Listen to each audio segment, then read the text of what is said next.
Microsoft అనగానే మన కళ్ల ముందు కదిలేది ఒక టెక్ సామ్రాజ్యం కదా. కానీ ఈరోజు మనం చూస్తున్న ఈ స్థాయికి రావడం వెనుక అదొక పూలపాన్ పనుకుంటే పొరపాటే. ఇది కేవలం గెలుపు కథ కాదు, వైఫల్యాల నుంచి పాఠాలు నేర్చుకుని ఎదురు దెబ్బలతోనే పునాది వేసుకున్న ఒక అసాధారణమైన ప్రయాణం. సరే, మరి ఆ కథేంటో చూద్దాం రండి. ఒక్కసారి ఈ తేడా చూడండి.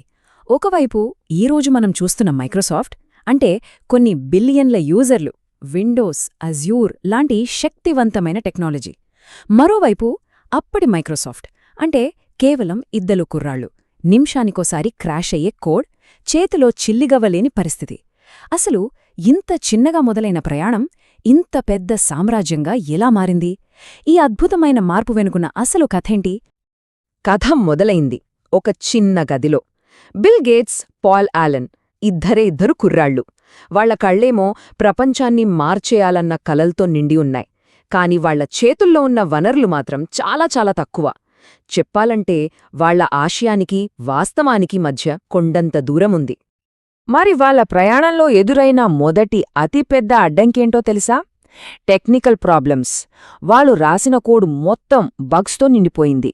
అయితే ఇక్కడ మనం ఒకటి గుర్తుపెట్టుకోవాలి, ఇది పూర్తిగా వాళ్ల తప్పు కూడా కాదు.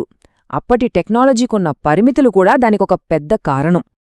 ఉదాహరణకి ఆల్టేర్ 8800 కంప్యూటర్ కోసం వాళ్లు రాసిన బేసిక్ కోడ్ ఉంది కదా, అది భయంకరంగా క్రాష్ అయ్యేది. ఎందుకంటే ఆ రోజుల్లో ఇప్పుడున్నట్టు అడ్వాన్స్డ్ డెవలప్మెంట్ టూల్స్ లేవు. ఏదైనా బగ్ వస్తే దాన్ని సరిచేయడానికి సరైన డీబగింగ్ సిస్టమ్స్ కూడా లేవు. పైగా ఆ కంప్యూటర్లల్లో మెమరీ చాలా తక్కువ. సో ఈ హార్డ్వేర్ పరిమితుల వల్లే సాఫ్ట్వేర్ పదే పదే ఫెయిల్ అయ్యేదన్నమాట. మరి ఈ టెక్నికల్ సమస్యల ఎఫెక్ట్ అంతా ఎవరిమీద పడింది? వాళ్ల మొదటి యూజర్ల మీద. వాళ్లెవరో తెలుసా? టెక్నాలజీ అంటే పిచ్చున్నవాళ్లు. ఏదైనా కొత్తది వస్తే వెంటనే ట్రై చేయాలనుకునేవాళ్లు. కానీ వాళ్ల ఉత్సాహం మీద నీళ్లు చల్లింది ఆ సాఫ్ట్వేర్. ఒక్కసారి ఊహించుకోండి ఆ పరిస్థితి. సాఫ్ట్వేర్ ఇన్స్టాల్ చెయ్యాలంటేనే అదో పెద్ద యుద్ధం. పని మధ్యలో ఉన్నట్టుండి స్క్రీన్ ఫ్రీజ్ అయిపోయేది, సిస్టమ్ మొత్తం క్రాష్ అయ్యేది. మెమరీ ఏమో చాలిచాలనంత. ప్రోగ్రామ్స్ సరిగ్గా నడిచేవి కావు. వీటన్నిటికంటే దారుణమేంటంటే దీన్ని ఎలా వాడాలో చెప్పే గైడ్ లేదు. ఏదైనా సమస్య వస్తే సాయం చేయడానికి కస్టమర్ సపోర్ట్ అస్సల్లేదు. అంటే పూర్తి నిస్సహాయ స్థితి అనమాట. మరి సొల్యూషన్ ఏంటి? ఏం లేదు, ప్రతిసారీ రీస్టార్ట్ చేయడమే.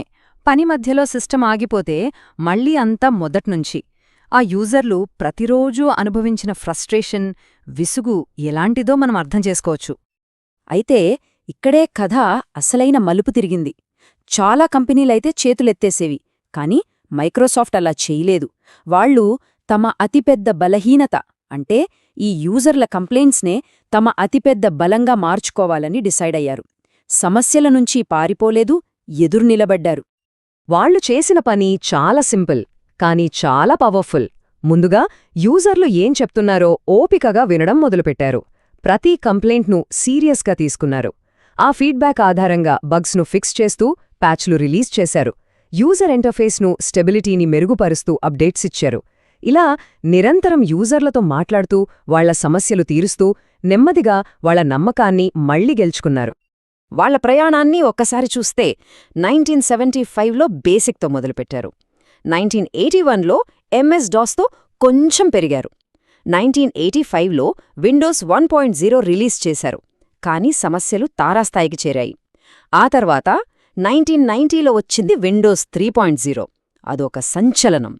ఇక్కడ మనం గమనించాల్సిన విషయం ఏంటంటే వాళ్లు పడిన కష్టాలు, వాళ్లు ఎదుర్కొన్న సమస్యలే ఆ తర్వాత వాళ్లు సాధించిన అద్భుతమైన విజయానికి బలమైన పునాది వేశాయి. ఇన్నాళ్లు వాళ్లు పడిన కష్టానికి, నేర్చుకున్న పాఠాలకి ఇప్పుడు ఫలితం కనిపించడం మొదలైంది. వాళ్ల పట్టుదల, ముఖ్యంగా యూజర్ల ఫీడ్బ్యాకుకు వాళ్ళిచ్చిన విలువే మైక్రోసాఫ్ట్ను మార్కెట్లో తిరుగులేని శక్తిగా నిలబెట్టింది. విండోస్ 3.0 అలాగే MS ఆఫీస్, ఈ రెండూ ప్రపంచవ్యాప్తంగా మైక్రోసాఫ్ట్ పేరుని మార్మోగేలా చేశాయి. అయితే ఇవి రాత్రికి రాత్రి పుట్టిన కొత్త ఆవిష్కరణలు కావు. ఏళ్ల తరబడి ఎదుర్కొన్న వైఫల్యాలు, యూజర్ల నుంచి సేకరించిన ఫీడ్బ్యాక్, దాని ఆధారంగా చేసిన వందలాది మెరుగుదలల ఫలితమే ఈ సక్సెస్. ఇది వాళ్ల కష్టానికి దక్కిన అసలైన విజయం. అంటే మైక్రోసాఫ్ట్ అసలైన బలం ఎక్కడుంది? దాని విజయాల్లో కాదు, దాని ప్రారంభంలోని కష్టాల్లోనే ఉంది. ఆనాడు వాళ్ళెదుర్కొన్న సవాళ్లే చివరికి ఆ కంపెనీని మరింత పవర్ఫుల్గా మార్చాయి. సమస్యలను చూసి భయపడకుండా వాటినే విజయానికి మెట్లుగా మార్చుకోవడమే వాళ్ల సక్సెస్ సీక్రెట్. సో మైక్రోసాఫ్ట్ కథ అంటే కేవలం ఒక కంపెనీ చరిత్ర కాదు, అదొక గొప్ప పాఠం. ఫెయిల్యూర్స్ను ఎలా హ్యాండిల్ చేయాలి, కస్టమర్ల మాట ఎంత విలువైందో తెలుసుకోవడం, ఎప్పటికప్పుడు మెరుగవుతూ ఎలా నిలబడాలి అనేదానికి ఇదొక పర్ఫెక్ట్ ఎగ్జాంపుల్. మరి ఈ ప్రయాణం నుండి ఈరోజు స్టార్టప్లు నేర్చుకోవాల్సింది చాలా ఉంది కదా. ఒక్కసారి ఆలోచించండి.